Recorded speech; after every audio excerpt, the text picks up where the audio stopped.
Okay, ठीक है। तो इस चैप्टर की मैं थोड़ा इम्पोर्टेंस ये बता दूं। पहली बात तो है, देखो चैप्टर थोड़ा सा ज्यादा टाइम लेगा, कंज्यूम करेगा, एंड तुम लोगों के लिए बिल्कुल ही न्यू चैप्टर है ना।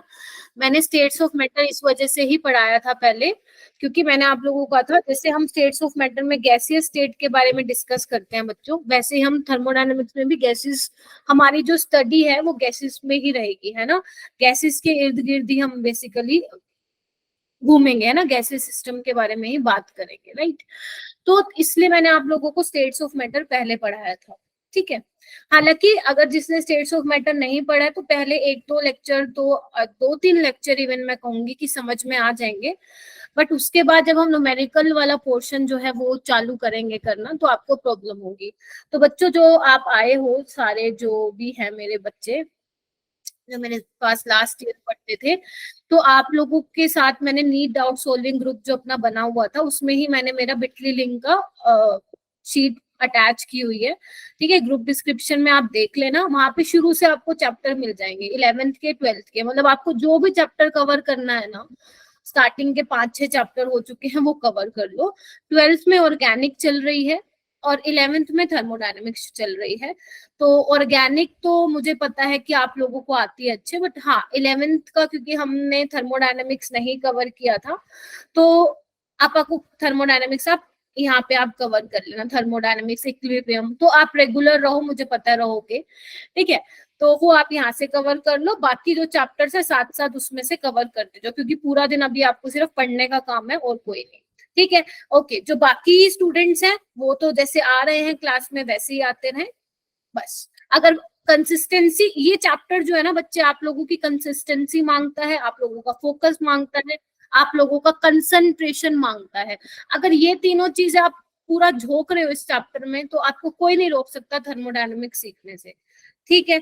तो ऐसे ही आपको करना है, पता भी नहीं चलेगा, अभी आपको पता चला 5 चैप्टर आपके कब हो गए, है ना। ऐसे ही थर्मोडायनेमिक्स का भी पता नहीं चलेगा, 10 लेक्चर का चैप्टर है और पता भी नहीं चलेगा कब खत्म, ठीक है। तो बस चीजों को समझते हुए चलना है, तो आई थिंक मुझे स्टार्ट कर देना चाहिए, ठीक है। चलो,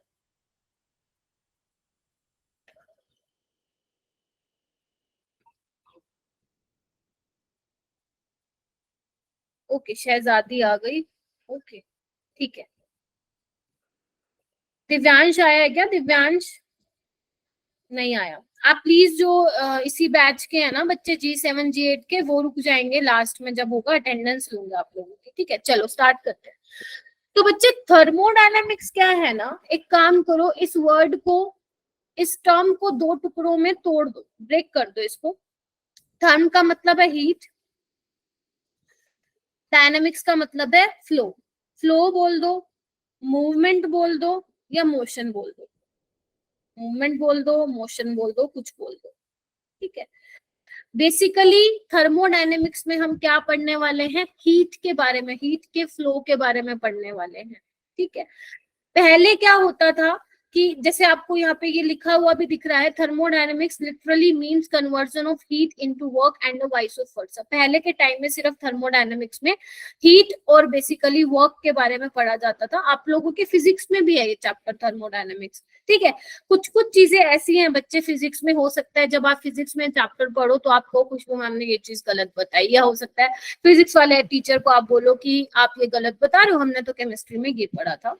तो इसलिए टीचर्स भी इस बात का खास तौर पे ध्यान रखते हैं कि केमिस्ट्री और फिजिक्स में बेसिकली जो ये थर्मोडायनेमिक्स है उसमें थोड़ा गैप होना चाहिए, एटलीस्ट 1-2 महीने का गैप होना चाहिए, क्योंकि थोड़ी थोड़ी चीजें अलग है, ठीक है। चलो, जैसे जैसे टाइम बढ़ता गया बच्चे और डिस्कवरी होती गई, तो अब क्या है, हम जो थर्मोडायनेमिक्स में डील करते हैं बेसिकली, वो किससे डील करते हैं?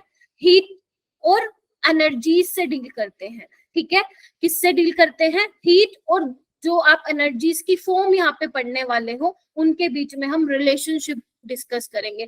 अभी तक आप कौन कौन सी एनर्जीज पढ़ के आए हो? आपने काइनेटिक एनर्जी सुना होगा, पोटेंशियल एनर्जी, मैकेनिकल एनर्जी, है ना, इलेक्ट्रिकल एनर्जी, ये सब आप पढ़ के आए हो। अब थर्मोडायनेमिक्स में आप नई नई एनर्जीज के नाम सुनोगे, बताऊं? जैसे एंथैल्पी, है ना, जैसे आपका वो क्या बोलते हैं, internal energy, Gibbs free energy, ऐसे नई नई एनर्जीज के नाम सुनोगे। तो बेसिकली थर्मोडायनेमिक्स है क्या? Branch of science which deal with the quantitative relationship between heat and other forms of energy. ठीक है, हीट का फ्लो कहाँ से कहाँ होता है, कोई रिएक्शन अगर मान लो अगर कोई रिएक्शन कोई feasible I am so sorry कोई रिएक्शन फिजिबल है या नहीं है, मान लो आपके पास रिएक्टेंट है, क्या वो प्रोडक्ट में चेंज होना चाहता है नहीं होना चाहता, अगर हो रहा है तो कितने एक्सटेंट तक हो रहा है ना, कोई रिएक्शन हो रही है या नहीं हो रही है, वो सारा हम थर्मोडायनेमिक्स में पढ़ते हैं। ठीक है, अब क्योंकि बच्चों हम थर्मोडायनेमिक्स में सिर्फ केमिकल जो चेंजेस हो रहे हैं, ठीक है, जो सिर्फ केमिकल चेंजेस हो रही हैं, जो केमिकल रिएक्शंस हो रही हैं, उनके बारे में ही हम थर्मोडायनेमिक्स में डिस्कस करेंगे, इसलिए केमिस्ट्री में हम उसको क्या बोल देंगे, केमिकल थर्मोडायनेमिक्स। फिजिक्स में हो सकता है कि आप और भी चीजें पढ़ो। आप बार बार बच्चों मतलब हर लेक्चर में मेरे मुंह से सुनोगे heat energy, heat energy, heat energy, पूरे चैप्टर में मैं बस हीट एनर्जी के बारे में ही ज्ञान देती रहूंगी तुम लोगों को, है ना, हीट एनर्जी, हीट एनर्जी। तो बेसिकली यहाँ पे हमें रिश्ता किसका देखना है, हीट और एनर्जीज के बीच में रिश्ता देखना है कि एनर्जी बढ़ रही है, घट रही है, क्या हो रहा है, हीट दोगे तो क्या होगा, हीट बाहर निकलेगी तो क्या होगा, मतलब ये सारी चीजें थर्मोडायनेमिक्स के अंडर आती है। ठीक है, अच्छा, जैसे कि फर्स्ट है यहाँ पे एप्लीकेशन ऑफ थर्मोडायनेमिक्स। एप्लीकेशन बोले तो थर्मोडायनेमिक्स में हम क्या क्या सीखने वाले हैं, इसकी हेल्प से हम क्या क्या चीजें पता लगा सकते हैं। बेसिकली पहला तो मैंने आप लोगों को बता ही दिया, हीट और वर्क और डिफरेंट फॉर्म्स ऑफ एनर्जी, इनके बीच में रिलेशनशिप बताएगा। ठीक है, और क्या बताएगा, मेजरेबल प्रॉपर्टीज ऑफ मैटर। याद करो स्टेट्स ऑफ मैटर में कौन सी थी वो मेजरेबल प्रॉपर्टीज, प्रेशर क्या है, वॉल्यूम क्या है, टेम्परेचर क्या है, कंपोजिशन बोले तो नंबर ऑफ मोल्स क्या है, ये सब है ना, ये यहाँ थर्मोडायनेमिक्स बताए। ठीक है, थर्मोडायनेमिक्स में भी इसकी बातें करेंगे। उसके बाद डायरेक्शन ऑफ नेचुरल चेंज, कोई चेंज हो रहा है तो वो किस डायरेक्शन में हो रहा है, जैसे हीट का फ्लो आप लोगों को पता है high temperature to lower temperature होता है, तो ये थर्मोडायनेमिक्स के लॉज के अंडर आते हैं ये सारी चीजें। कोई रिएक्शन मान लो कोई रिएक्शन होगी या नहीं होगी, ये थर्मोडायनेमिक्स बताएगा। अगर हो रही है तो कितने एक्सटेंट तक हो रही है, ये भी कौन बताएगा हमें, थर्मोडायनेमिक्स बताएगा। जैसे मान लो आप लोग एग्जाम्पल ले लेते हैं, जैसे अर्पित दिख रहा है मुझे यहाँ पे, ठीक है, अर्पित स्कूल जा रहा है, राइट, अर्पित को स्कूल जाना है, वो स्कूल जाएगा, मतलब फिजिबल है ये प्रोसेस, जा रहा है, लेकिन अब उसको स्कूल पहुंचने में कितनी कितनी दिक्कतें हो रही हैं। जैसे मान लो अर्पित स्कूल जा रहा है, बीच में होगी बारिश बहुत तेज, बहुत तेज, पहुंच पाएगा स्कूल आसानी से, रुक गया ना बीच में। तो यहाँ पे भी वो चीज है, अगर कोई रिएक्शन फॉरवर्ड डायरेक्शन में जा रही है तो कितने एक्सटेंट तक जाएगी, ये हमें क्या बताएगा, थर्मोडायनेमिक्स। मैम क्या नहीं बताएगा, ये भी तो बता दो, ये भी तो बता दो। ठीक है, चलिए ये भी बता देते हैं। इसकी इंपॉर्टेंस आपके ये 2 पॉइंट्स में लिखी हुई है। पहला तो फिजिबिलिटी, सबसे इंपॉर्टेंट यही है, फिजिबिलिटी। फिजिबिलिटी का मतलब और आप बोल सकते हो कि कोई रिएक्शन अपने आप हो रही है, जैसे मान लो आपके हाथ में गर्म पानी का गिलास है, थोड़ी देर बाद ठंडा हो जाएगा, है ना, वो कैसा प्रोसेस है, स्पॉन्टेनियस। अगर आपने सुना हो 2 तरह के प्रोसेस होते हैं, स्पॉन्टेनियस और नॉन स्पॉन्टेनियस, और नॉन स्पॉन्टेनियस। अब ठीक है, अब पानी क्या है, गर्म से ठंडा हो रहा है बच्चों, अपने आप हो रहा है, मैं तो नहीं कर रही उसको, मैं तो नहीं कर रही। सिस्टम और सराउंडिंग, चलो बाद में बताऊंगी सिस्टम और सराउंडिंग क्या होता है। स्पॉन्टेनियस क्या होता है, जो अपने आप हो जाता है, या किसी थोड़ा सा जब आप उसको इनिशिएट कर दोगे तो अपने आप होता जाता है, वो प्रोसेस क्या होता है आपका, स्पॉन्टेनियस। चाय का कप रखा रखा ठंडा हो जाएगा, गर्म चाय का कप, है ना। अगर आप मान लो वाटर का जो फॉल हो रहा है, क्या होता है, ऊपर से नीचे की तरफ होता है, नीचे से ऊपर की तरफ तो नहीं होता है ना। ठीक है, और कैसे आप बोल सकते हो, नॉन स्पॉन्टेनियस प्रोसेस में क्या होता है, जिसमें कंटिन्यूसली एनर्जी की रिक्वायरमेंट होती है, जैसे आपका मोटर है ना, आपकी मम्मी बोलते हैं ना मोटर चला दे पानी चढ़ जाएगा, बोलते हो ना, तो मोटर से आप मोटर जब तक मोटर चलती है तब तक चढ़ता रहता है, बंद कर दोगे तो नहीं चलेगा। तो बेसिकली आप क्या करो, कंटिन्यूसली एनर्जी सप्लाई कर रहे हो, तो वो क्या है, नॉन स्पॉन्टेनियस वाली कैटेगरी। ठीक है, स्पॉन्टेनियस क्या है, जो अपने आप हो जा रही है, ठीक है, अपने आप हो जा रही है। एसिड को बेस में मिला दोगे, कौन सी रिएक्शन हो जाएगी, और क्या आए थे 10th में? Neutralisation, neutralisation, spontaneous reaction. ठीक है, अच्छा मान लो आप जैसे मान लो अभी आप सो जाएंगे रात को, सुबह सुबह उठोगे सबकी शक्लें बिगड़ी होंगी, आपने बिगाड़ी, अपने आप बिगड़ी हुई है वो, है ना, तो वो क्या है? स्पॉन्टेनियस। अब मेकअप करके आप उसको ठीक कर रहे हो, वो क्या है? Non spontaneous. ठीक है, तो ये वाली चीजें हैं छोटी छोटी, आपको ध्यान रखनी है। ठीक है, चलो आएंगे पूरे चैप्टर में, बार बार हम मिलेंगे इन शब्दों से, है ना, इनसे रूबरू होंगे। ठीक है, अच्छा तो बेसिकली थर्मोडायनेमिक्स में हम क्या करते हैं? सिर्फ मैक्रोस्कोपिक प्रॉपर्टीज के बारे में डिस्कस करते हैं। याद करो जो अपना स्ट्रक्चर ऑफ एटम था उसमें हम मॉलिक्यूल्स, इलेक्ट्रॉन, इनके बारे में डिस्कस कर रहे थे। जबकि थर्मोडायनेमिक्स क्या है? टोटली किसकी बात करता है? बल्क में बात करता है, एक एटम एक मॉलिक्यूल की बात नहीं करता, है ना। अगर मैं बोल रही हूँ आपके पास, सपोज ये सिलेंडर है, सिलेंडर में गैस है ना, सपोज 2 मोल है, पिस्टन लगा हुआ है, पिस्टन, ये मैं बार बार बोलूंगी, बार बार मैं ये वर्ड यूज करूंगी, पिस्टन लगा हुआ है, पिस्टन लगा हुआ है। ठीक है, अच्छा तो अब मैं एक गैस के मॉलिक्यूल पे तो चर्चा नहीं कर रही ना, उसका प्रेशर क्या है, उसका वॉल्यूम क्या है, मैं बल्क में बात कर रही हूँ। भैया 2 मोल गैस है, अब मैं बताऊंगी, देखूंगी इसका प्रेशर वॉल्यूम क्या है, टेम्परेचर क्या है, नंबर ऑफ मोल्स कितने हैं, है ना, एनर्जीज का क्या सीन है, एनर्जी का क्या लेन देन चल रहा है इसमें, है ना।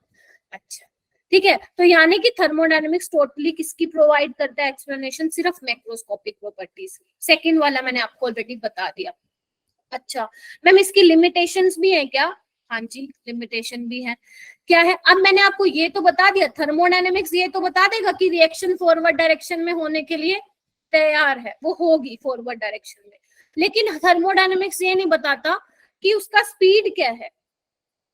Radhika I am just saying कि फिजिबिलिटी क्या है, कोई रिएक्शन फॉरवर्ड डायरेक्शन में जाएगी या नहीं जाएगी, अगर जा रही है तो वो फिजिबल है, नहीं जा रही है तो वो फिजिबल नहीं है। ओके, चलिए अब मैम लिमिटेशन क्या है? अब ये स्पीड और रेट ऑफ रिएक्शन के बारे में नहीं बताता है। ठीक है, मतलब मान लो कोई रिएक्शन ऐसी है जैसे रस्टिंग ऑफ आयरन है, पड़े पड़े जंग लग जाता है अपने आप, बताना एक बार मेरे को, है ना, सालों साल लग जाते हैं, लेकिन और ऐसे ही तुम एसिड बेस रिएक्शन करा दो तो वो क्या होती है? आप बोलते हो एसिड बेस में मिलाओ, सोल्ट प्लस वाटर मिल जाता है, न्यूट्रलाइजेशन रिएक्शन, वो कुछ सेकंड्स में हो जाती है रिएक्शन। तो थर्मोडायनेमिक्स की नजर में वो दोनों सेम है, रिएक्शन तो हो रही है ना।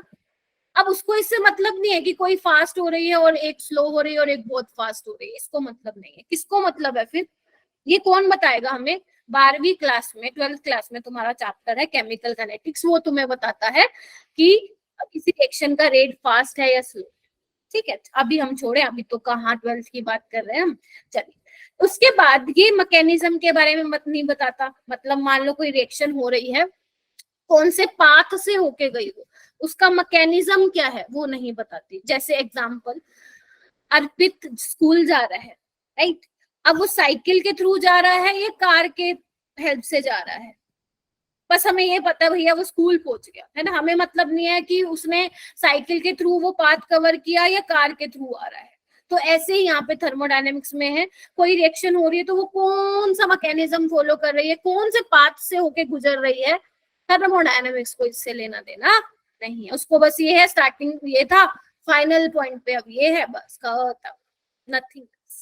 ठीक है, और क्या लिमिटेशन बोल सकते हो आप? ये भी बोल सकते हो कि मैम माइक्रोस्कोपिक पे ये ज्यादा खास एप्लीकेबल नहीं है, मैक्रोस्कोपिक पे एप्लीकेबल है। ठीक है जी, चलिए ओके। अच्छा एक बार वो स्टूडेंट्स हैंड रेस करेंगे जो मेरे G7 और G8 के बच्चे हैं, प्लीज एक बार हैंड रेस करो, बाकी सारे नीचे कर लो। जो मेरे G7 एंड G8 के बच्चे हैं बस वही हैंड रेस करेंगे। ओके अभिषेक तू नहीं है बेटा G7 G8 का, जो नहीं है वो नीचे कर लो, जो है वो कर लो। ठीक है चलो, मैम थर्ड पॉइंट एक्सप्लेन कर दो। सी वाला। Yes ma'am. ओके, नापनीता आप हो बेटा क्लास में? मुस्कान, नापनीता, हाँ यस मैम। हाँ, तो अराउंड 15 स्टूडेंट्स हैं। ओके चलिए बेटा सी पॉइंट यही है, अभी मैंने बोला ना, जो आपका थर्मोडायनेमिक्स है वो आपके मैक्रोस्कोपिक प्रॉपर्टी, मतलब बल्क में आप बात करते हो, एक एटम एक मॉलिक्यूल की बात नहीं करते, है ना।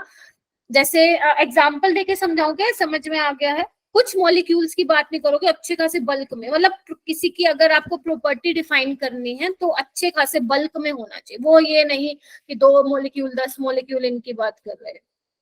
समझ गए? चल आगे चले, बताओ। Yes, ma'am. Yes, Yes, ma'am. ma'am. Okay, आगे चलते हैं। आगे क्या हो रहा है, अब ना आपको ना कुछ टर्म्स देखनी पड़ेगी बच्चे, वो इसलिए क्योंकि अभी आपने आप थर्मोडायनेमिक्स पढ़ना स्टार्ट किया है, today is our first lecture, अभी आगे न्यूमेरिकल्स भी आएंगे, तो बार बार ना अब एक वर्ड सुनोगे, सिस्टम, सराउंडिंग, स्टेट फंक्शन, है ना, ये सब आप बार बार सुनोगे, ओपन सिस्टम, क्लोज सिस्टम। तो हम क्या करेंगे, उसको आज ही निपटा देंगे, ताकि आगे जब वो हमारे सामने आए तो बस मैम बोले सिस्टम तो मेरे बच्चे समझ जाए कि सिस्टम क्या है ना, बस खत्म। ठीक है, तो अब सिस्टम क्या होता है बच्चे, सिस्टम यूनिवर्स का वो पार्ट होता है which is under investigation. I think definition से तो पल्ले नहीं पड़ा होगा, समझते हैं इसको क्या बोल रही हूँ। ठीक है, देख, जैसे मान लो तुम किचन में जा रहे हो, या छोड़ो किचन छोड़ो, लैब में खड़े हो, लैब में ये तुम्हारे सामने पानी का बीकर है, इसको तुम गर्म कर रहे हो, है ना, मतलब तुम क्या कर रहे हो, इसकी प्रॉपर्टीज के बारे में जानने की कोशिश कर रहे हो, लाइक कि ये मेरे सामने बीकर है, हाँ जिसपे हम काम कर रहे हैं, जो हमारे कंट्रोल में है, राधिका, है ना। Let me explain. ठीक है, जैसे आपके पास पानी का बीकर, आप इसको गर्म कर रहे हो, आपका पूरा फोकस इस पानी के बीकर पे, अब आप क्या क्या देख रहे हो इसका, आप इसका प्रेशर देखना चाहते हो कि कितना प्रेशर है ना, मतलब कौन से प्रेशर पे कर रहे हो आप ये काम, टेम्परेचर क्या है ना, कितना वॉल्यूम है, नंबर ऑफ मोल्स क्या है। तो मतलब आपका जो तो पूरा फोकस है वो किस पे है बच्चों, इस पानी के बीकर में है। इसके अलावा कोई और चीज आपको अभी फिलहाल लेना देना नहीं है। तो जिसपे आप इन्वेस्टिगेट कर रहे हो, जिसपे आपका फोकस है, जो आपके कंट्रोल में है, उसको हम क्या बोलते हैं बच्चों, System. और जिसके आसपास की दुनिया है, जिसमें आपको कोई लेना देना नहीं है, उसको हम बोलते हैं सराउंडिंग्स। क्या बोलते हैं बच्चों, Surround. जैसे एक और एग्जांपल ले लेते हैं, अब मैं आपको पढ़ा रही हूँ, मैं किसको पढ़ा रही हूँ, मेरे बच्चों को पढ़ा रही हूँ, तो इस टाइम पे मेरा जो फोकस है, मेरा जो कंसंट्रेशन है, जो मेरे कंट्रोल में है, वो कौन है, आप लोग हो। मेरा फोकस आप मेरे बच्चों पे है, तो मेरे लिए आप क्या हो, सारे के सारे सिस्टम। बाकी जो दुनिया में हो रहा है बाहर, कोई मेरी मम्मी बुला रही है मेरे को, या कुछ भी हो रहा है, वो मेरे से कोई, मेरा कोई उसका लेना देना नहीं है। फिलहाल जो मेरा सिस्टम है वो आप लोग पढ़ाई करते हो, राइट, आपके हाथ में नोटबुक है, ठीक है, आप लिख रहे हो, तो आपके लिए सिस्टम क्या, आपका नोटबुक है, बाकी जो दुनिया में हो रहा है वो सराउंडिंग है। ठीक, अच्छा, अब यूनिवर्स क्या होता है, सिस्टम प्लस सराउंडिंग्स, इनको मिला दोगे तो वो क्या बन जाएगा, यूनिवर्स बन जाएगा। आवाज आ रही है, यूनिवर्स बन जाएगा। Yes, ma'am. ठीक है, तो सिस्टम क्या है बच्चों, बहुत ज्यादा हमें डेप्थ में नहीं जाना, सिस्टम क्या है बहुत ज्यादा, खत्म करो, डेफिनेशन थी, दैट्स इट, ताकि जब बाद में ये वर्ड तुम लोगों को सुनने को मिले तो तुम्हें पता चल जाए सिस्टम क्या। और इवन मैं आपको बता भी देती हूँ, जो मैं इस पूरे चैप्टर में थर्मोडायनेमिक्स में सिस्टम की बात करूंगी, वो सिस्टम भी बता देती हूँ मैं तुम्हें, वो होगा ये वाला कि मेरे पास सिलेंडर है, उसमें गैस है, ये पिस्टन लगा हुआ है जो ऊपर नीचे जा सकता है, this is system in whole thermodynamics chapter for me, मेरे लिए भी आपके लिए भी। बट ये समझना जरूरी है फिलहाल सिस्टम क्या होता है, जिसपे मेरा फोकस है, जिसपे मैं जिसपे मैं काम कर रही हूँ, जो मेरे कंट्रोल में है, वो मेरे लिए सिस्टम है। बाकी बाकी सब मोह माया। ठीक है, चलिए, ठीक है, जैसे और बच्चे, सिस्टम और सराउंडिंग को सेपरेट करती है बाउंड्री, सिस्टम और सराउंडिंग को आपस में सेपरेट करती है बाउंड्री। जैसे इधर देखो, ये आपको बीकर दिख रहा होगा, अभी मेरा फोकस इस बीकर पे है, तो ये मेरे लिए सिस्टम है, बाकी सराउंडिंग है। और ये क्या है, बीकर की बच्चे बाउंड्री है, जो सिस्टम और सराउंडिंग को क्या किए हुई है, आपस में सेपरेट की हुई है। ठीक है, इसको हम बोलते हैं रियल बाउंड्री। क्या बोलते हैं बच्चों, रियल, दिख रही है ना आपको बाउंड्री। जैसे मैं चेयर पे बैठू, चेयर मेरे लिए अभी सिस्टम है मान लो, और आसपास सराउंडिंग है, तो जो चेयर के जो ये हैंडल है जहाँ पे मैं हाथ रख रही हूँ, तो ये सारी क्या है, बाउंड्री है। ठीक है, रियल बाउंड्री, इमेजिनरी बाउंड्री भी होती है, रियल बाउंड्री भी होती है, इमेजिनरी बाउंड्री भी होती है, उस पर ज्यादा हमें डिस्कस नहीं करनी है। इमेजिनरी बाउंड्री दिखेगी नहीं, है ना। जैसे चलो बता भी देती हूँ इमेजिनरी बाउंड्री, अगर थोड़ा सा समझना चाहते हो तो। इस चैप्टर में ना आपको मेरी एक एक वर्ड को पकड़ना है, क्या इंपॉर्टेंट है क्या नहीं है, ठीक है। क्योंकि चैप्टर बड़ा है, जो चीजें मैं बता रही हूँ ना बेटा ये इंपॉर्टेंट, इस पे फोकस करो तो करो, नहीं करना तो नहीं करना। जैसे मैंने बोल दिया सिस्टम में बस इतना ही ध्यान रखना है, इसकी डेफिनेशन, है ना। जैसे मान लो बच्चों ये आपके पास पानी का बीकर है ना, इतना पानी भरा हुआ है इसमें, राइट। अब ये आपकी क्या है, रियल बाउंड्री है, बोल सकती हूँ ना, जो आपको दिख रही है। अब आप इसको गर्म कर रहे हो, पानी के वेपर्स ऊपर उड़ेंगे, हाँ या ना। yes, अब पता नहीं कहाँ तक उड़ेंगे, मुझे नहीं पता, बस हाँ मुझे ये पता है बच्चों, मुझे ये पता है कि मेरे आसपास पानी के वेपर्स ज्यादा होंगे, थोड़े डिस्टेंस तक जाऊंगी तो वहां पे कम होंगे। ठीक है, तो बेसिकली यहाँ पे अब जो आपकी जो बाउंड्री सेपरेट कर रही है सिस्टम और सराउंडिंग को, वो आपको दिख नहीं रही है, वो आपके लिए इमेजिनरी है। ये पानी इतना है और ये बाहर का जो है, समझ रहे हो क्या बोल रही हूँ। अब आपके लिए वो बाउंड्री क्या है बच्चों, इमेजिनरी है, अब आपको वो दिख नहीं रही है, बस इतना ध्यान रखना है, बाकी पूछो। ठीक है, अच्छा जी, सिस्टम समझ में आ गया क्या है, सराउंडिंग समझ में आ गया क्या है, part of universe system, clear है बच्चों। The wall which separate the system from surrounding, ये भी पता चल गया आप लोगों को। अब ये जो वॉल्स होती है ना बच्चे, ये जो वॉल्स होती हैं कई टाइप की होती हैं, बता दूं, आ जाओ। रिजिड वॉल्स भी होती हैं, फ्लेक्सिबल वॉल्स भी होती हैं, और कौन सी होती है, डायाथर्मिक वॉल्स होती हैं। मैम ये लिखना है, लिख लो, लिख लो, लिख सकते हो, नहीं भी लिखोगे तो मेरे को कोई वो नहीं है। डायाथर्मिक वॉल्स है और आपकी एडियाबैटिक वॉल्स, ये चार वॉल्स के बारे में डिस्कस करते हैं।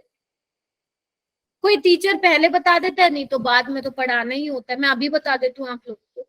बेटा रिजिड वॉल्स क्या होती हैं, जैसे मान लो आप अपने रूम में बैठो, आपके रूम में वॉल्स है ना, उसको आप धक्का मार रहे हो, है ना, फोर्स लगा रहे हो, वहां पे कोई वर्क डन हो रहा है क्या बच्चों, नो मैम, नहीं हो रहा, क्योंकि वो डिस्प्लेसमेंट ही नहीं हो रही। जब तक डिस्प्लेसमेंट नहीं होगी तो वर्क डन, थोड़ा थोड़ा खुशबू में फिजिक्स भी पढ़ाएगी इसमें, है ना, ठीक है। ठीक है, and what about flexible walls, flexible wall क्या है, अब वॉल वो वाली नहीं है जो आपके घरों में लगी हुई है दीवार, वो तो रिजिड वॉल का एग्जांपल था, ठीक है। अब वो वाली वॉल जिसपे आप क्या कर रहे हो, बेसिकली प्रेशर फोर्स लगा रहे हो, मतलब क्या फ्लेक्सिबल है वो, तो यानी कि वर्क डन कुछ ना कुछ तो होगा, है या ना बच्चों, ठीक है।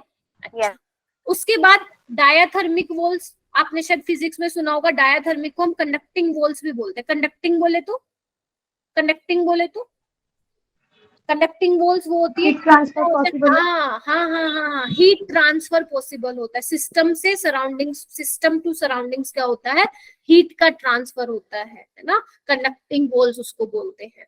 मैम एडियाबैटिक वॉल्स क्या होती हैं, अभी इसको डिटेल में पढ़ाऊंगी, घबराने की जरूरत नहीं है, घबराने की जरूरत नहीं है। एडियाबैटिक वॉल्स क्या होती हैं, जहां पर सिस्टम से सराउंडिंग, सराउंडिंग से सिस्टम हीट का ट्रांसफर नहीं होता है। अब मैंने क्यू क्या लिखा है, आपने क्यू क्या लिखा है, क्यू यहाँ पे जो मैं हीट की बात करूंगी ना, हीट, उसको हम क्यू से दिखाएंगे, वो जीरो है यहाँ पे, क्यों, क्योंकि हीट का ट्रांसफर नहीं हो रहा। ऐसी वॉल्स को एडियाबैटिक बोलते हैं। जब भी पूरे थर्मोडायनेमिक्स में बात करूंगी एडिया, ये बहुत यूज होगा, ये तीनों तो यूज भी नहीं होंगे, रिजिड डायथर्मिक नहीं होंगे यूज, एडियाबैटिक बहुत यूज होगा। जब बात आए एडियाबैटिक वॉल्स या आपको कोई बोले इंसुलेटेड वॉल्स, तब समझ जाना कि वहां पे क्यू क्या होगा बच्चों, सिस्टम से सराउंडिंग, सराउंडिंग से system, there is no transfer of heat. अब इसको डिटेल में पढ़े, पहले बताओ इतना समझ में आया, सिस्टम क्या होता है, सराउंडिंग्स क्या होता है ना। चलो यस, अब आते हैं हम आगे आने वाले, हाँ अंशिका बोलो बेटा। वो मैम पहले का रेज हो रहा था। अच्छा नीचे कर लो, नीचे कर लो, चलो। अब बेटा यहाँ पे तीन तरह के सिस्टम होते हैं, आज ही क्लास में लर्न करके जाना है, आज कुछ न्यूमेरिकल नहीं है, आज आपको अपना बेसिक स्ट्रॉन्ग करना है इस चैप्टर का। आज वाली क्लास और जो नेक्स्ट वाली क्लास होगी उसमें आपको अपना क्या डेवलप करना है बच्चों, बेसिक को स्ट्रॉन्ग करना है थर्मोडायनेमिक्स। जो बच्चे डरते हैं, मैं यही ट्राई करूंगी कि 10 लेक्चर के बाद मेरे बच्चे ये बोले मैम नहीं लगता है थर्मोडायनेमिक्स से डर। ठीक है, अब बेसिकली 3 टाइप के सिस्टम होते हैं जो आपको थर्मोडायनेमिक्स में पढ़ने हैं, जो बार बार आपकी नजरों के आगे आएंगे। कौन कौन से हैं वो system? Open system, close system, isolated system. Open system, close system, isolated system. जो मेरे पुराने वाले बच्चे, हो सकता है कि उनको ये भी लग रहा हो मैम स्लो चल रही है, वो हो सकता है इसलिए लगे क्योंकि आप लोगों ने शायद ये चैप्टर थोड़ा थोड़ा पढ़ रखा हो, बट जो ये मेरे वाले अभी बच्चे हैं उन्होंने नहीं पढ़ा, इस वजह से मेरा थोड़ा 11th में स्लो ही रहता है। ठीक है, तो थोड़ा सा ओके। ओपन सिस्टम क्या होता है बच्चे? इसका सबसे अच्छा एग्जांपल है चाय का कप। चाय पीते हो सारे? मैं पानी पी लेती हूँ। चाय पीते हो क्या? No. नहीं मैम, Yes, दूध। दूध पीते हो? चलो फिर दूध का कप ले लूं। यस। नहीं भाई, मैं तो चाय पीती हूँ। खुशबू मैम को चाय पसंद है तो मैं चाय का एग्जांपल ले लेती हूँ। मेरे पास चाय का कप है, खुला है ऊपर से। तो अब एक बात बताओ, थोड़ी देर में ठंडी हो जाएगी? वैसे गर्मी का टाइम है, इतनी जल्द मतलब थोड़ी देर में ठंडी हो जाएगी। ठीक है, यस मैम। तो मैं बोल सकती हूँ, और मास का भी ट्रांसफर होगा, है ना? वेपर्स भी तो होंगे, वेपर्स का भी कुछ ना कुछ मास होता है, हाँ या ना? गर्म पानी है आपके पास, थोड़े टाइम बाद देखोगे ठंडा हो जाएगा। और आपको पता है वाटर की टेंडेंसी होती है, उड़ने की टेंडेंसी होती है, वॉलेटाइल होती है। तो जब उसके वेपर हमें दिख नहीं रहे होते हैं हालांकि, पर वो वेपर तो बन रहे होते हैं ना, वेपर का कुछ ना कुछ मास होता है। तो ओपन सिस्टम वो सिस्टम होते हैं बच्चे जिसमें से हीट का भी एक्सचेंज होता है सिस्टम से सराउंडिंग, या सराउंडिंग से सिस्टम, और जिसमें मास का भी एक्सचेंज होता है, या यू कैन ऑल्सो से मैटर का भी एक्सचेंज होता है। ऐसे वाले सिस्टम क्या होते हैं? ओपन सिस्टम होते हैं। योगेश्वरी, वो क्वेश्चन का क्या हुआ? मैम को समझा दिया था क्या? ओ सॉरी शहजादी, मेरे को याद आ गया बैठे बैठे। शहजादी कहाँ गई बेटा? चलो ठीक है, पता नहीं कहाँ गई। चलो ठीक है, तो ओपन, हाँ हाँ हाँ बोलो मैम मास एक्सचेंज कैसे होगा? बेटा। एक बात बताओ, पानी रखा है तुमने, पानी की क्या टेंडेंसी होती है? वेपर बनाने की टेंडेंसी होती है, वॉलेटाइल होता है ना, तुम्हें दिख नहीं रहा होता है बट वेपर तो बन रहे होते हैं। अब वेपर का कुछ ना कुछ तो मास होता है ना कोमल? Yes ma'am. वही बोल रही हूँ, मास का एक्सचेंज हो रहा है और एनर्जी का एक्सचेंज हो रहा है, या यू कैन ऑल्सो से हीट का एक्सचेंज हो रहा है, बिकॉज हीट जो है वो भी क्या है? एनर्जी की ही फॉर्म है। एक मिनट कलर चेंज करूं, heat is form of energy. नहीं मैम, आपने बोला ना, मतलब सिस्टम से सराउंडिंग में भी होगा और सराउंडिंग से सिस्टम में भी होगा। तो सिस्टम से सराउंडिंग एनर्जी की बात कर, एनर्जी एनर्जी एनर्जी की बात करते समझ नहीं आया मैम। अरे इसमें क्या समझने की बात है? इधर देखो ना, अब तुमने पानी रखा हुआ है गरम, ठीक है, चलो गरम पानी है, ठीक है, हॉट वाटर, इसमें हीट कहाँ से कहाँ जाएगी?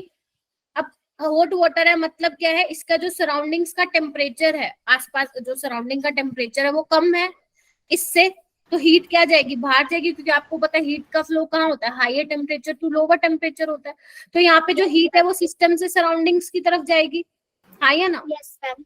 ठीक है, अगर मान लो तुम चिल्ड कोल्ड ड्रिंक ले लो, कोका कोला ठंडी, तो क्या होगा? थोड़ी देर बाद गर्म हो जाएगी। क्यों होगी? क्योंकि सराउंडिंग्स का टेम्परेचर क्या है? ज्यादा है, तो कहाँ से कहाँ फ्लो होगी? Surrounding to system. तो यही मैं बोल रही हूँ, अभी समझ तो गए? मतलब मैम ये एक ही सिस्टम में नहीं होगा, अलग अलग सिस्टम होंगे, मतलब उस पे। नहीं, आप ऐसे भी तो समझ सकते हो ना कोमल, कि अगर मान लो आपका गर्म पानी ठंडा हो रहा है तो हीट का फ्लो हायर टू लोअर हो रहा है, सराउंडिंग टू सिस्टम जा रहा है, बट अगर सराउंडिंग्स ज्यादा गर्म है तो उल्टा फ्लो हो जाएगा। समझ रहे हो? अच्छा मैम, वो चेंज होके फिर बाद में मतलब हॉट हाँ, हॉट से कोल्ड ही होगा, तो दोबारा वो प्रोसेस। बिल्कुल बिल्कुल। तो एनर्जी का एक्सचेंज कहाँ हो रहा है? सिस्टम टू सराउंडिंग्स हो रहा है या सराउंडिंग टू सिस्टम। ये देखो, ये स्पेशली एरो भी तो बनाए गए हैं, देख रहे हो आप लोग? या तो हम सराउंडिंग से हीट दे रहे हैं सिस्टम को, या सिस्टम से हीट निकल रही है सराउंडिंग की तरफ। बस इतना ध्यान रखो, हीट का एक्सचेंज होता है और मास का भी एक्सचेंज होता है। यही मैं ऊपर क्या करूं, ढक दूं, उसको कवर कर दूं, तो क्या होगा बच्चों? मास का एक्सचेंज नहीं होगा। कहाँ से मैटर का एक्सचेंज होगा? नहीं होगा। बट हीट का तो एक्सचेंज हो ही सकता है। अगर गर्म पानी है तो क्या होगा? सराउंडिंग्स में जाएगी हीट, हाँ या ना? तो यानी कि हीट का ट्रांसफर तो हो रहा है सिस्टम टू सराउंडिंग्स। अगर ऐसे वाले सिस्टम को बोलते हैं बच्चों क्लोज सिस्टम बोलते हैं। मैम आइसोलेटेड सिस्टम क्या होता है? आइसोलेटेड सिस्टम वो वाले सिस्टम होते हैं, मान लो तुम्हारे पास जो वॉल्स है वो कैसी वॉल्स है बच्चों? इंसुलेटेड वॉल्स है। इंसुलेटेड वॉल्स है, या यू कैन ऑल्सो से एडियाबैटिक वॉल्स। Adiabatic. अब समझ ही गए तुम एडियाबैटिक वॉल से? तो जहां पे हीट का ट्रांसफर नहीं हो रहा है, ना ही सिस्टम से सराउंडिंग, ना ही सराउंडिंग टू सिस्टम, ना ही मैटर का एक्सचेंज हो रहा है, यू कैन ऑल्सो से मास का एक्सचेंज हो रहा है। ठीक है, मैम जो मेल्टन की बोतल होती है वो इसका एग्जाम्पल हो सकती है ना? देखो अगर मैं बात करूं 100% तो कोई आपका आइसोलेटेड नहीं होता है ना, है ना? अब जैसे इसका ही ले लो, ये अभी धोखा दे जाएगा मेरे को 5-6 घंटे में। लेकिन जो वो बहुत बढ़िया वाली क्वालिटी वाली बोटल्स होती है ना, बहुत अच्छी क्वालिटी की मिल्टन की बोटल्स होती हैं, थर्मस फ्लास्क जो होते हैं, उसमें हाँ 36 आवर तक जो है पानी गर्म रहता है, तो हम उसकी बात कर रहे हैं। ठीक है, इन जनरल अगर मैं बात करूं आइसोलेटेड सिस्टम कौन से होते हैं बच्चे? जहां से हीट का ट्रांसफर नहीं होता सिस्टम टू सराउंडिंग्स, और ना ही सराउंडिंग टू सिस्टम, मास का भी एक्सचेंज नहीं होता। यस राधिका?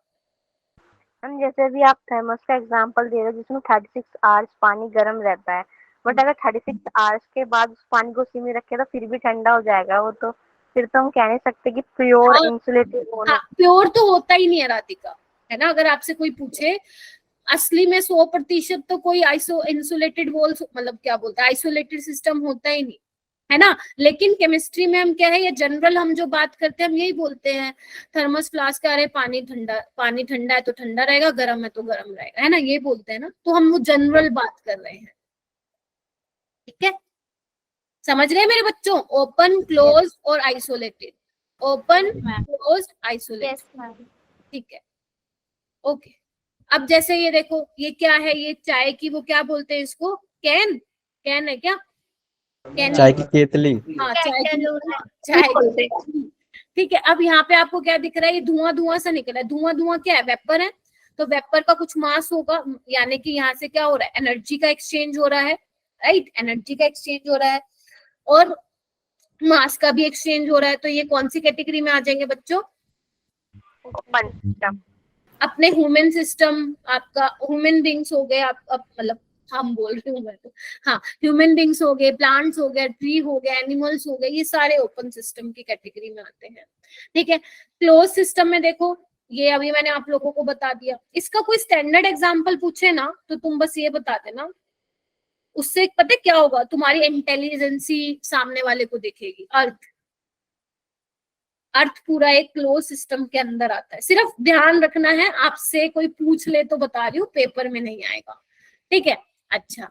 आइसोलेटेड सिस्टम में बच्चों क्या होता है? हीट का ट्रांसफर नहीं होता है। ठीक है, फ्रॉम सिस्टम टू सराउंडिंग्स, और you can also say system surrounding to system. ना ही सिस्टम से हीट बाहर जा रही है, ना ही सराउंडिंग से हीट अंदर आ रही है। क्योंकि बच्चे तुम समझ रहे हो, हीट का ट्रांसफर कब होता है? जब सिस्टम और सराउंडिंग के में क्या होता है? टेम्परेचर का डिफरेंस होता है। समझ रहे हो? एक चीज आप ज्यादा गर्म ले रहे हो, लेकिन सराउंडिंग का टेम्परेचर क्या है? उससे कम है, तो कहाँ बस आपको ये पता होना चाहिए हीट का फ्लो कहाँ से क्या होता है? Higher temperature to lower temperature होता है। समझ रहे? Yes ma'am. अब आइसोलेटेड सिस्टम का एग्जांपल यूनिवर्स की एनर्जी कंजर्व रहती है। कभी शायद फिजिक्स में पढ़ा होगा, तुम लोगों ने पढ़ा है क्या? नहीं पढ़ा? पूरे यूनिवर्स की मैंने बता दिया, यूनिवर्स की एनर्जी कंजर्व रहती है। ये स्टैंडर्ड एग्जांपल है। इससे पता है क्या होता है? थोड़ा ना हम चोड़ में आ जाते हैं, अरे हमें थर्मोडायनेमिक्स में पता नहीं क्या क्या पता है। ठीक है, लेकिन एग्जाम पॉइंट ऑफ व्यू से सिर्फ तुम्हें इतना ही ध्यान रखना है जितना मैं तुम लोगों को समझा रही हूँ, और कुछ भी नहीं। चलो ये वाला क्वेश्चन करोगे एक बार? हैंड रेस कर देना, डैश सिस्टम कन्वर्ट्स टू, किसमें चेंज हो गया ये, पहले किसमें था बाद में किसमें हो गया?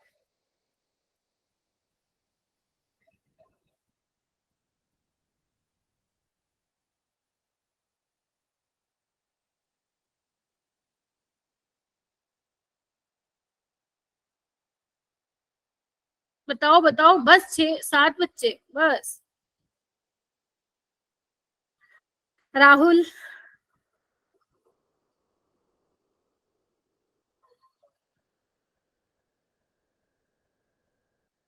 राहुल बता भाई। मैम पहले एक क्लोज सिस्टम था, अब ये ओपन हो गया। शाबाश, यही था सबका आंसर। पहले Yes, क्लोज yes, था, जब तक सीटी नहीं बजी थी, अब सीटी बज गई तो वेपर बाहर निकला, वेपर का कुछ ना कुछ मास होगा, यानी कि मास एनर्जी तो एक्सचेंज होगी होगी, मास भी हो रहा है, तो ये ओपन वाली कैटेगरी में आता। क्लियर है सभी को?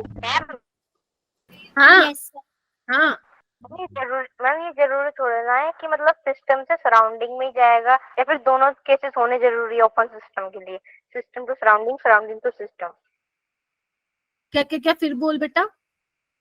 मैम मैं ये पूछा था कि ओपन सिस्टम के अंदर ये मतलब दोनों कंडीशन होना जरूरी है या फिर नहीं, कि सिस्टम से सराउंडिंग में ट्रांसफर हो रहा ना है ना मास ना, का? ना, अगर मान लो, अरे मतलब सिंपल सी बात है राधिका, अगर तुम्हारा हीट का flow higher temperature to lower temperature हो रहा है, इट मींस कि एनर्जी का एक्सचेंज हो रहा है, फिर वो चाहे सिस्टम टू सराउंडिंग हो रहा हो या सराउंडिंग टू सिस्टम हो रहा हो, है ना। और साथ ही साथ मास का एक्सचेंज होना चाहिए। अगर ये दोनों चीजें हो रही हैं तो वो 200% कौन सी कैटेगरी में आएगा? ओपन में आएगा। क्लियर है?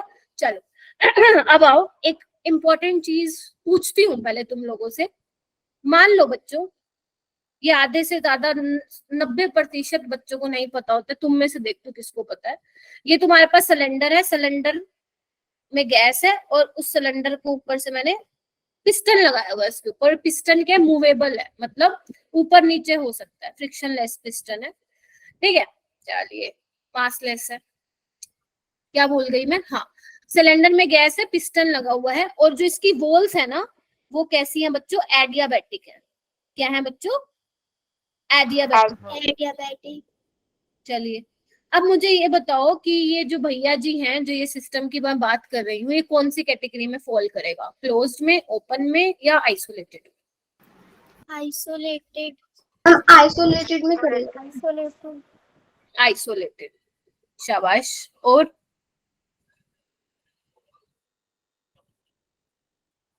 और और बोलो मैम आइसोलेटेड। योगेश। क्लोज। शहजादी, शहजादी कहाँ थी बेटा? ये क्लोज्ड होना चाहिए। क्लोज मैम होगा। Closed system. हाँ, अभिषेक, राहुल क्या कह रहे हो? मैम क्लोज्ड होगा सारी। क्यों? बाय? नहीं, स्टार्टिंग में नहीं, आपको ऐसे ही बताना है, चेंज नहीं पूछ रही हूँ मैं, दिखने में कैसा लग रहा है, इसमें मैंने कोई चेंज वेंज नहीं किया। क्लोज्ड। अब सुनो मेरी बात, सुनो सुनो सुनो। जो बच्चों ने बोला कि मैम आइसोलेटेड होगा, वो मुझे पता है क्यों बोला, क्योंकि एडियाबैटिक वॉल्स हैं, तो आप बोल रहे हो मैम हीट का ट्रांसफर नहीं हो रहा है सिस्टम टू सराउंडिंग और वाइस वर्सा, है ना, तो आप बोलोगे Q0 है। यानी कि अभी तक जो मैंने, तुम्हारी गलती नहीं है, मैंने पढ़ाया इतना है, यानी कि जो एनर्जी का एक्सचेंज हो रहा है अभी तक जितना मैंने पढ़ाया, वो सिर्फ हीट की फॉर्म में हो रहा है, मतलब यही तो समझाया ना मैंने अभी आपको, हीट की Yes, फॉर्म में ma'am. एनर्जी का एक्सचेंज हो रहा है। अब मेरी बात सुनो ध्यान से, जब भी ये पिस्टन लगा हुआ आ जाए ना, पिस्टन, तो पिस्टन क्या मूवेबल है। अगर मान लो आप पिस्टन पे प्रेशर लगा रहे हो, तो क्या होगा? गैस कंप्रेस होगी, स्टेट्स ऑफ मैटर, वॉल्यूम कम होगा, प्रेशर ज्यादा होगा। या मान लो आपकी गैस एक्सपेंड हो रही है, मतलब प्रेशर कम वॉल्यूम ज्यादा, यानी कि अब क्या करवा रहे हो पिस्टन पे, सिस्टम पे क्या कर रहे हो? काम करवा रहे हो, वर्क करवा रहे हो। तो बच्चे वर्क भी क्या होता है? एनर्जी का ही फॉर्म होता है। एनर्जी एक्सचेंज हीट की फॉर्म में भी हो सकती है बच्चा पार्टी, वर्क की फॉर्म में भी हो सकती है। अभी तक आप अपना फिजिक्स में पढ़ रहे हो, F of work is equal to force into displacement, मैं उसको गलत नहीं कह रही हूँ, इवन वो हम भी पढ़ेंगे जब डेरिवेशन करेंगे। बट एनर्जी का जो एक्सचेंज है हीट की फॉर्म में भी होता है, वर्क की फॉर्म में होता है। माना कि यहाँ पे हीट का एक्सचेंज नहीं हो रहा फ्रॉम सिस्टम टू सराउंडिंग्स और वाइस वर्सा, क्योंकि वॉल्स क्या है बच्चों, बच्चा पार्टी एडियाबैटिक है। बट यहाँ पे पिस्टन की वजह से आप क्या है, आप सिस्टम पे वर्क करवा सकते हो, उससे काम ले भी सकते हो, उसको उस पे काम कर भी सकते हो।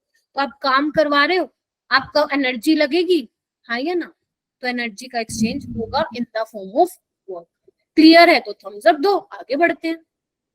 तो मैम ये कौन सा सिस्टम है आपका? ये क्लोज्ड सिस्टम है बच्चों, क्योंकि यहाँ पे एनर्जी का एक्सचेंज हो रहा है, मास का एक्सचेंज नहीं हो रहा, क्योंकि क्या है, बंद है ना, पिस्टन से मैंने बंद किया हुआ उसको, लेकिन एनर्जी का एक्सचेंज हो रहा है वर्क की फॉर्म में। आयशा क्लियर है बच्चों?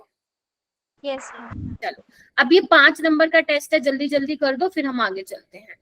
अब बीकर ओपन, क्लोज और आइसोलेटेड में तुम लोगों को क्लासिफाई करना है। A beaker containing a boiling water, कौन सा होगा? Open. A chemical reaction taking place in a closed flask.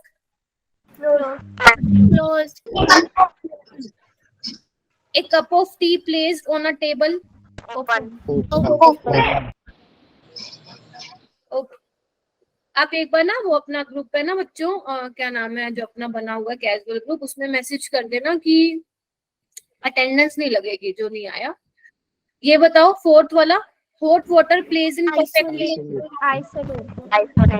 Isolated. A thermos flask containing hot coffee. Isolated. ये किस लिए था ये टेस्ट? ये देखने के लिए, बेसिक टेस्ट था, ताकि तुम्हारा बेसिक कितना स्ट्रॉन्ग हो गया, बस, और कुछ भी नहीं था ये। चले आगे। हाँ मैम जैसे हमने अभी एक टेस्ट ट्यूब का एग्जांपल लेके ये सारे सिस्टम पढ़े थे, जिसमें हमने हीट की मेन बात की थी, तो हम यहाँ पे उसमें तो हमने हीट का केस लिया था, और क्रिस्टल वाले केस में हम वर्क को लेके चलेंगे एज अ एनर्जी ना। हाँ हाँ हाँ, क्योंकि देखो बच्चे, पिस्टन में भी क्या हो रहा है, जब मैंने पिस्टन वाला केस लिया, वॉल्स तो मेरी एडियाबैटिक थी राधिका, यहाँ पे तो अगर तुम बोलोगे, कहोगे मैम एनर्जी का तो एक्सचेंज हो नहीं रहा है ना, फिर आप कैसे बोल रहे हो कि ये क्लोज सिस्टम है? ये तो एडियाबैटिक यानी कि इंसुलेटेड सिस्टम, या बोल दो आइसोलेटेड सिस्टम होना चाहिए। बट यहाँ पे मैंने क्या किया, पिस्टन का ट्विस्ट डाल दिया। समझ गए? चलिए ओके, चलें बच्चों आगे। अगर मान लो वॉल्स एडियाबैटिक नहीं होती, फिर भी कैसा सिस्टम होता है ये? मान लो वॉल्स एडियाबैटिक नहीं होती, तो फिर क्या सिस्टम होता बच्चों? क्लोज भी होता, ठीक है। चलो अच्छा, अभी आएगा कहानी में ट्विस्ट। अब हम पढ़ने वाले हैं एक बहुत ही इंपॉर्टेंट टॉपिक। अगर तुम लोगों की किस्मत अच्छी रही ना बच्चों, तो नीट में यहीं से क्वेश्चन आ जाता है, एक्सटेंसिव एंड इंटेंसिव प्रॉपर्टी। अगर तुम्हारी किस्मत अच्छी हुई तो, खराब हुई तो न्यूमेरिकल आएगा। जैसे 2023 का जो पेपर था उसमें न्यूमेरिकल आया था, ठीक है। चलो दो क्वेश्चन थे ना, आई थिंक थर्मोडायनेमिक्स के इस बार 2023 में। Yes. चलो आ जाओ इधर, आ जाओ आ जाओ। अब मैम आप क्या पढ़ा रहे हो, पहले ये तो बताओ। पहले ही डरा रहे हो आप तो, खुश इसलिए हो जाओ कि क्या पता इसमें से ही आ जाए, है ना, बी पॉजिटिव। तो अब हम क्या करेंगे, बेसिकली सिस्टम की प्रॉपर्टीज के बारे में डिस्कस करेंगे। सिस्टम की प्रॉपर्टीज बोले तो बच्चों, सिस्टम की प्रॉपर्टीज जैसे प्रेशर हो गया, वॉल्यूम, टेम्परेचर, मास, उनकी एनर्जीज, ये सब, है ना, उसके बारे में पढ़ेंगे। हाँ हाँ बोलो। मैम ये सारे सिस्टम्स की होंगी जो हमने पढ़े, ओपन, क्लोज, आइसोलेटेड, या मतलब या सिंपल मैं सिस्टम की बात करूं, सिर्फ मैं सिस्टम की बात कर रही हूँ, कोई भी सिस्टम हो सकता है भाई। अभी मैं पिस्टन गैस की बात नहीं करूं, मैं कोई भी सिस्टम की बात कर रही हूँ। बस आपको ये पता चल गया ना सिस्टम क्या होता है, जिसके बारे में मैं स्टडी करना चाहती हूँ, जो मेरे कंट्रोल में है, वो अभी सिस्टम है तुम लोग के लिए, है ना। तो सिस्टम के लिए इसको पढ़ाने से पहले नोट्स की बुकिश लैंग्वेज, जो ये बुकिश लैंग्वेज है, इसको पढ़ाने से बेटर है कि मैं अपने तरीके से इसको समझाऊं, ताकि वो समझ में आ जाए। चलो बेसिकली बच्चे, मेनली 2 प्रॉपर्टीज आपको इसमें डिस्कस करनी है। पहला है एक्सटेंसिव प्रॉपर्टी, आराम से समझना, खूबसूरत सा टॉपिक है, मजा आएगा मजा। अभी अपने पास टाइम भी है, 9:45 कब तक होता है लेक्चर अपना? 9:45 तक ना, हाँ। और ये है आपकी इंटेंसिव प्रॉपर्टी। क्या ग्रुप में मैसेज कर दिया आप लोगों ने? आयशा वगैरह बता दो। शहजादी उस क्वेश्चन का क्या हुआ जो तुम्हारी मैम पूछ रही थी तुमसे?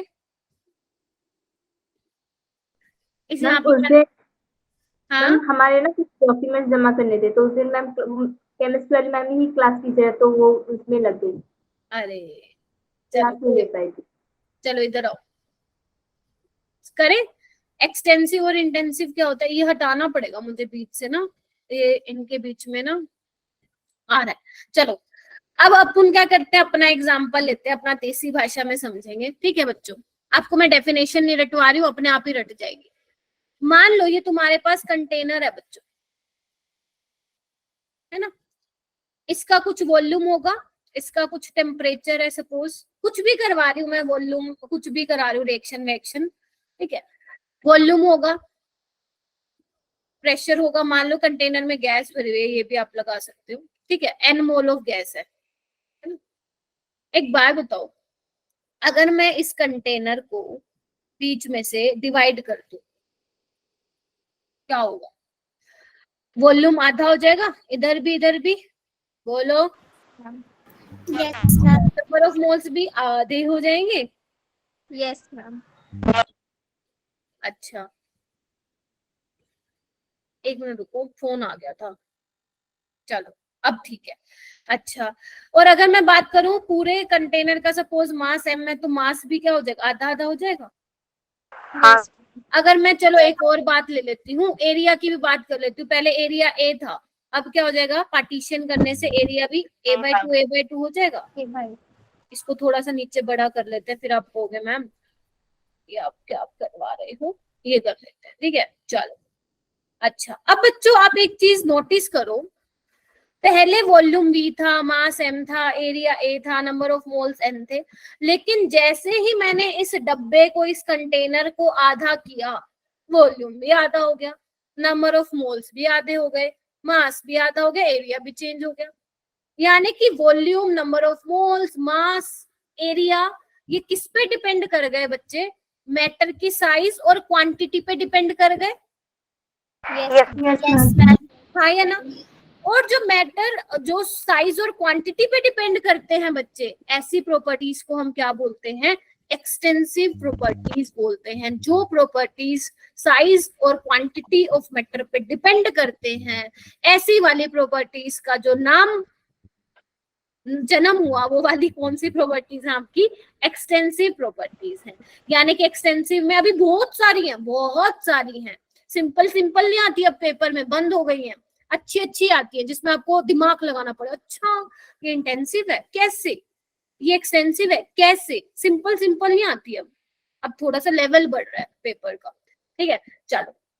केमिस्ट्री का तो लेवल देख ही लिया होगा इस बार 2023 में तुम लोगों ने, आओ ठीक है। तो यानी कि एक्सटेंसिव में मास आ गया, हाँ बोलो। वॉल्यूम आ गया, yes ma'am. Number of moles आ गए, यस मैम। सरफेस एरिया आ गया, यस मैम। इतने ही तो हमने सीख ली मैम, और भी है, हाँ बहुत सारी हैं, अभी आएंगे धीरे धीरे। चलो क्या चेंज नहीं हुआ बीच में से डिवाइड करने से, मेरा क्या चेंज नहीं हुआ? प्रेशर टेम्परेचर चेंज नहीं हुआ। टेम्परेचर टेम्परेचर जो पहले था वही था, ठीक है जी। टेम्परेचर आ गया हमारी इंटेंसिव वाली कैटेगरी में। प्रेशर भी नहीं चेंज हुआ, ठीक है। What about density?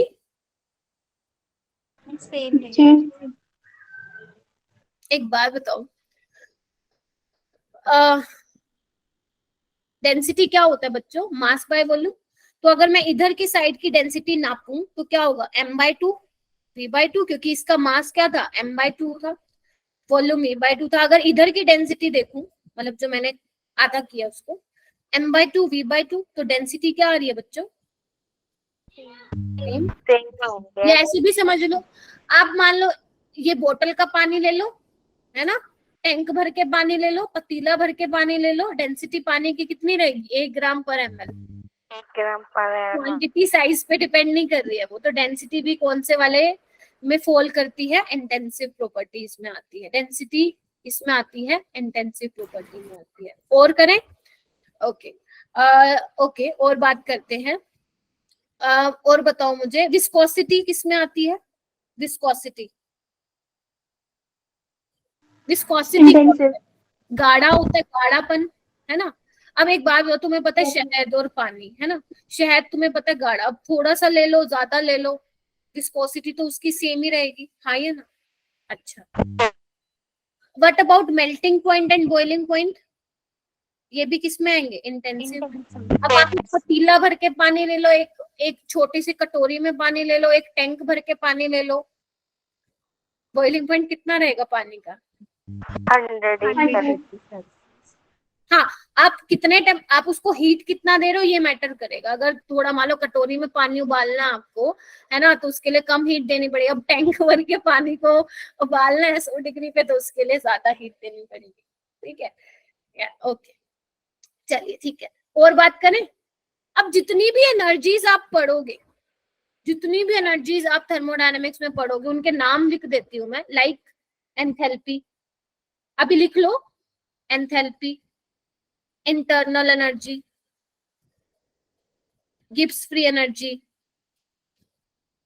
Gibbs free energy, ठीक है, हीट कैपेसिटी, ये भी एनर्जी है, क्योंकि हीट भी एनर्जी का ही पार्ट है। तो ये सारी की सारी किस में आती है बच्चे? एक्सटेंसिव में आती है, डिपेंड करे। इसका सबसे अच्छा एग्जांपल मैं हमेशा यही देती हूँ बच्चों को, 10 रुपए की डेयरी मिल्क की चॉकलेट खा रहे हो तुम लोग, है ना, और अगर तुमने कभी देखा हो तो जो ये चॉकलेट का रैपर है उसके पीछे वो मेंशन होती है ना, कार्बोहाइड्रेट, शुगर, कैलोरीज कितनी है ना, मेंशन होती है ना, ठीक है। अब तुमने 10 रुपए की जो चॉकलेट खाई है, तुम्हारे अंदर कुछ कैलोरी गई, अगर तुम 10 रुपए की और चॉकलेट ले रहे हो तो कैलोरी क्या हो जाएगी? डबल हो जाएगी। यानी कि अमाउंट पे डिपेंड कर रही है, ज्यादा चॉकलेट खाओगे ज्यादा कैलोरी लोगे अंदर, तो अमाउंट पे डिपेंड करेगी। तो इसी से याद रखो, जितनी भी एनर्जीज आती है वो सारी की सारी एक्सटेंसिव प्रॉपर्टीज में आती हैं, ठीक है। अच्छा, उसके अलावा एंट्रोपी भी तुम्हारी, जो एंट्रोपी होती है, अब मैम एंट्रोपी तो हमने कभी जिंदगी में नहीं सुना नाम, क्या होती है, तो मैं आप लोगों को बता देती हूँ एंट्रोपी क्या होता है, ध्यान से सुना, ठीक है। एंट्रोपी होती है रेंडमनेस,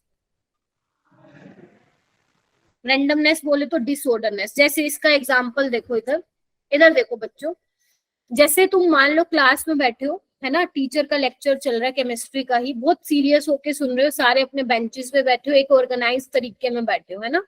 चलो, अब जैसे ही रिसेस हुई या तुम्हारी छुट्टी होगी, पूरे स्कूल में क्या हो जाएगी? भागम दौड़ भग भगड़ भगड़, है ना, भागम दौड़ हो जाएगी। तो बेसिकली क्या हुआ? डिसऑर्डरनेस बढ़ गई। जो पहले ऑर्गेनाइज्ड वे में था सब कुछ, अब वो तहस नहस हो चुका है, रेंडमनेस बढ़ गई है, ठीक है। यानी कि उसको ज्यादा स्पेस मिल गया घूमने के लिए। जैसे अगर सिंपल हम गैसेस की भी बात ले लेते हैं, मान लो ये मैंने आपको स्टेट्स ऑफ मैटर में भी ऐसे न्यूमेरिकल्स कराए थे। ये मान लो बल्ब है ना, ये बल्ब ए है, ये बी है, इसमें गैस है, राइट, बीच से बंद है, ठीक है। अभी इसमें गैस के मॉलिक्यूल्स घूम रहे हैं।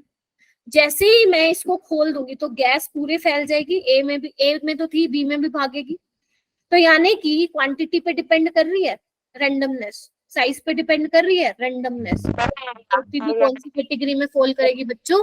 एक्सटेंसिव प्रॉपर्टी में फॉल करेगी। इतना समझ में आया? अच्छा, ओके बच्चे, एक चीज हमेशा ध्यान रखना, जब मैं बोलूं मोलर, जब मैं बात करूं मोलर वॉल्यूम की, सपोज मोलर इंटरनल एनर्जी की, molar enthalpy, molar Gibbs of energy, molar entropy, molar heat capacity, जब मैं मोलर की बात करूंगी ना, तो वो सारी किसमें फॉल करती हैं? सारी की सारी इंटेंसिव में आती हैं। जैसे मोलर वॉल्यूम हो गया, है ना, मोलर इंटरनल एनर्जी हो गया, मोलर एंथैल्पी हो गया, अभी बताती हूँ कैसे, मोलर गिब्स फ्री एनर्जी हो गया, मोलर हीट कैपेसिटी हो गया, ये सारे के सारे इंटेंसिव में आते हैं। क्योंकि मोलर का मतलब क्या होता है बच्चे? आप बात कर रहे हो एक मोल के लिए, जैसे मोलर वॉल्यूम क्या होता है? V/N, एक मोल में, एक मोल के वॉल्यूम की बात करो तो आप चाहे कितना बड़ा, मतलब आप बेशक साइज चेंज कर दो, क्वांटिटी चेंज कर दो, लेकिन हम बात किसकी कर रहे हैं? सिर्फ जल्दी बोलो, एक मोल की बात कर रहे हैं। मतलब मैं स्पेसिफाई कर दिया, मैंने किसी चीज को स्पेसिफाई कर दिया कि भैया मैं तो एक मोल की बात कर रही हूँ, यानी कि वो डिपेंड ही नहीं कर रही है क्वांटिटी और साइज पे। या इससे भी अच्छा तरीका क्या है ये जानने का? जैसे इधर देखो बच्चों, ये लिख लो कहीं पे, एक्सटेंसिव बाय एक्सटेंसिव, हाँ बता रही हूँ, एक्सटेंसिव बाय एक्सटेंसिव क्या होता है? इंटेंसिव होता है। जैसे इधर देख लो, अभी मैंने डेंसिटी का बताया, इधर तुमने डेंसिटी देखा मास बाय वॉल्यूम, इधर देखा मास बाय वॉल्यूम, अब मास भी एक्सटेंसिव था, वॉल्यूम भी एक्सटेंसिव है, तो दोनों का रेशियो क्या आया, इंटेंसिव आया। हम डेंसिटी क्या बोलते हैं बच्चे, डेंसिटी पर यूनिट वॉल्यूम बोलते हैं, कि एक यूनिट वॉल्यूम के लिए हमें डेंसिटी देखनी है, चाहे आप कितना क्वांटिटी उसका कितना साइज बढ़ा लो। तो मैंने क्या कर दिया, वो चीज फिक्स कर दी। जब कोई चीज फिक्स कर दी तो उसकी डिपेंडेंसी तो खत्म हो गई ना बच्चे, हाँ ये ना। Yes ma'am. मोलर वॉल्यूम, मैं एक मोल के लिए बात करूं, मोलर एंथैल्पी मैं एक मोल के लिए बात करूं, मैंने फिक्स कर दी वो चीज। तो मैंने अगर वो चीज स्पेसिफाई कर दी, फिक्स कर दी, इट मींस उसकी डिपेंडेंसी खत्म हो रही है क्वांटिटी और साइज पे। प्रेशर है, प्रेशर क्या होता है, फोर्स पर यूनिट एरिया, कि उस पर यूनिट एरिया में गैस के मॉलिक्यूल्स कितना फोर्स एक्सर्ट कर रहे हैं। तो मेरा क्या है, प्रेशर। एक यूनिट एरिया में बात कर रही हूँ मैं, चाहे आप कितना बड़ा ले लो, एक पर्टिकुलर एक यूनिट एरिया में ही बात करूंगी मैं, तो वो क्या हो जाएगी आपकी इंटेंसिव प्रॉपर्टी में फॉल करेगी। एक लाइन ये भी लिख लो, अभी मैंने जो लिखवाई है उसको दोबारा स्टार मार्क करके लिखो, ये बहुत काम आएगी।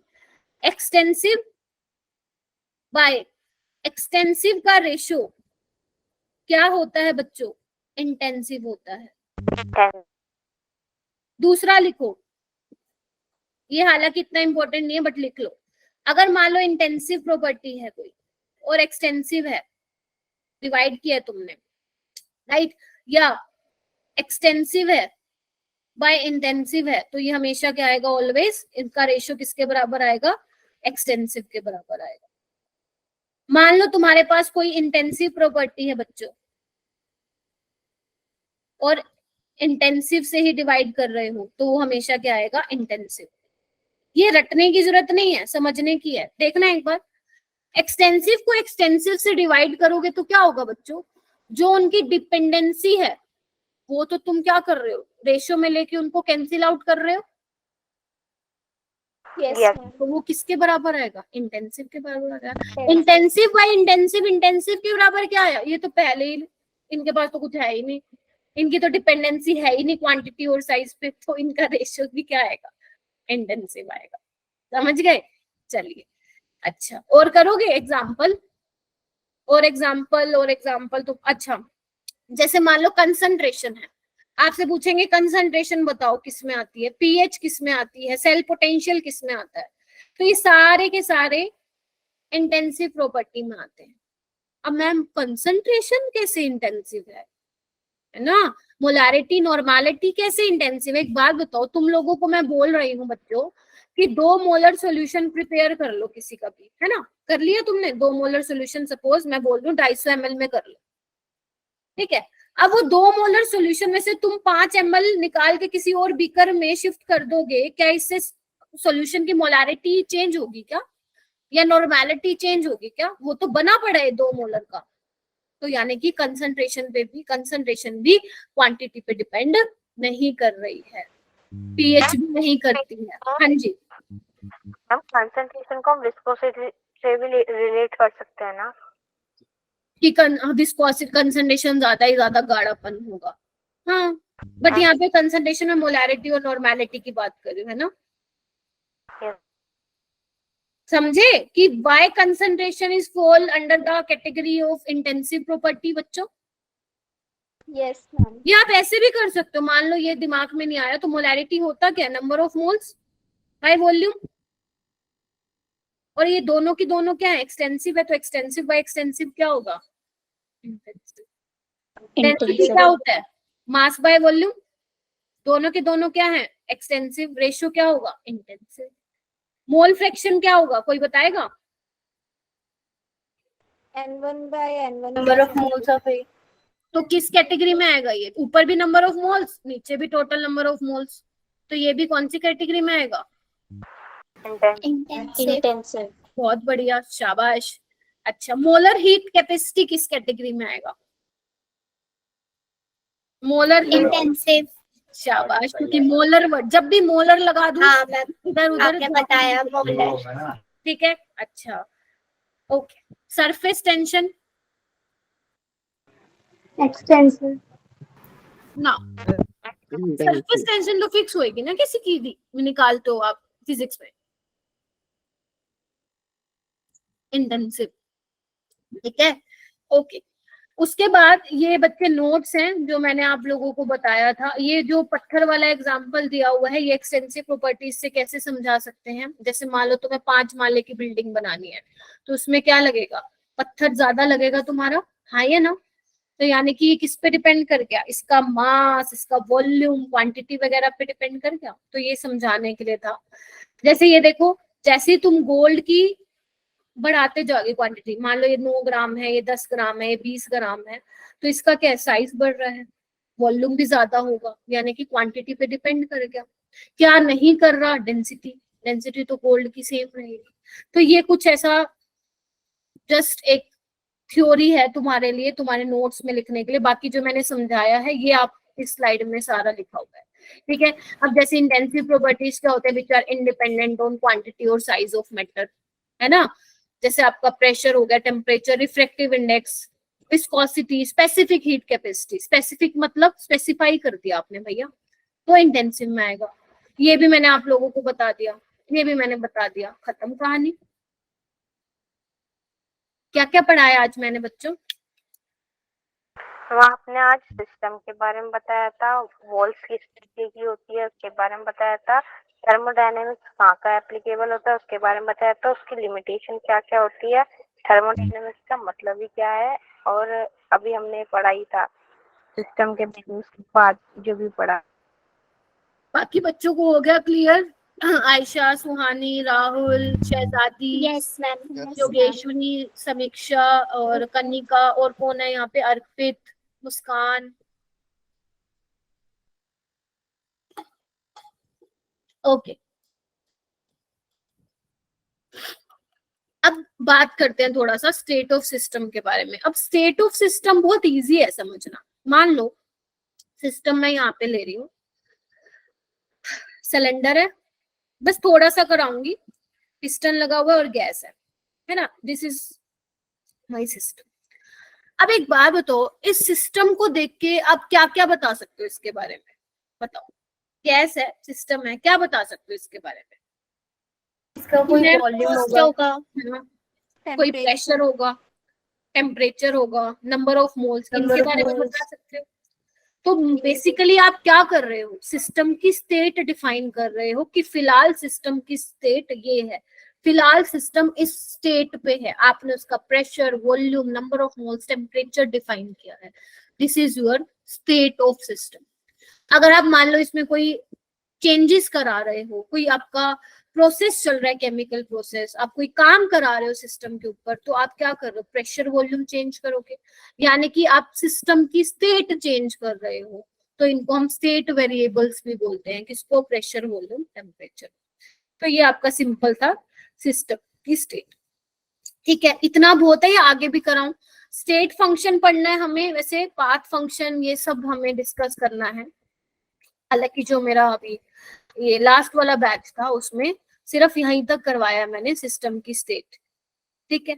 मैंने आपको पहले ही बता दिया, थर्मोडायनेमिक्स को इससे मतलब नहीं है कि कौन सा पाथ फॉलो किया, मैकेनिज्म क्या था बेसिकली, है ना।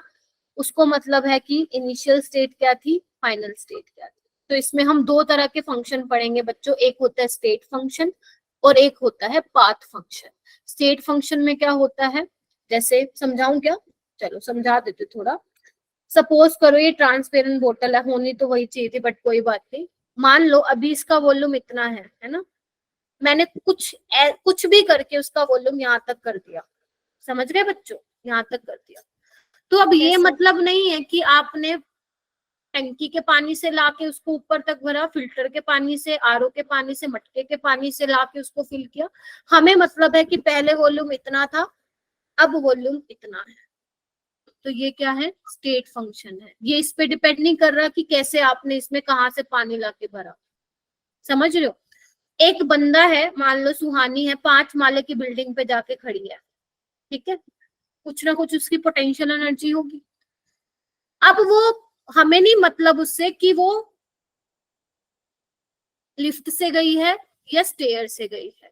मेरे को है कि पहले वो ग्राउंड पे जब 5 माले की बिल्डिंग पे है, मतलब उसकी जो एनर्जी है बेसिकली वो किस पे डिपेंड करेगी, उसके इनिशियल और फाइनल स्टेट पे डिपेंड करेगी, कौन सा पाथ फॉलो किया है उस पे डिपेंड नहीं करेगी। तो ऐसे फंक्शन को हम स्टेट फंक्शन बोलते हैं। ठीक है, पाथ फंक्शन क्या होते हैं, जो पाथ पे डिपेंड करते हैं कि मुझे मतलब है कि सुहानी लिफ्ट से आई है या स्टेयर से आई है, क्योंकि जब वो लिफ्ट से आ रही है तो उसकी एनर्जी कुछ अलग होगी, उसका जो वर्क डन होगा वो कुछ अलग होगा, है ना बच्चों। और जब वो स्टेयर से आ रही है तो उसकी एनर्जी कुछ अलग खर्च हुई होगी, उसका वर्क डन कुछ अलग हुआ होगा। यानी कि मैं बोल सकती हूँ कि पाथ फंक्शन में आपका जो वर्क और हीट है वो आपके पाथ फंक्शन है। बोलो। ये अभी, हाँ ये अभी मैंने हल्का फुल्का आपको बता दिया है, इसको कल हम दोबारा से पढ़ेंगे जब हम नेक्स्ट क्लास में मिलेंगे। अभी थोड़ा सा फील दिलवानी थी। अभी बच्चे जो आज का लेक्चर है और जो कल मतलब जब भी हम मिलेंगे, मंडे को मिलेंगे ना, हाँ मंडे को मिलेंगे, तो उसमें अपना मतलब अभी तो आपने जस्ट बेसिक सीखा, अभी आगे जाएंगे तो और ज्यादा डेप्थ में अपनी कंसेप्चुअल नॉलेज को लोगे आप, और ज्यादा कंसेप्ट क्लियर करोगे। समझ रहे हो? 1 मिनट राधिका।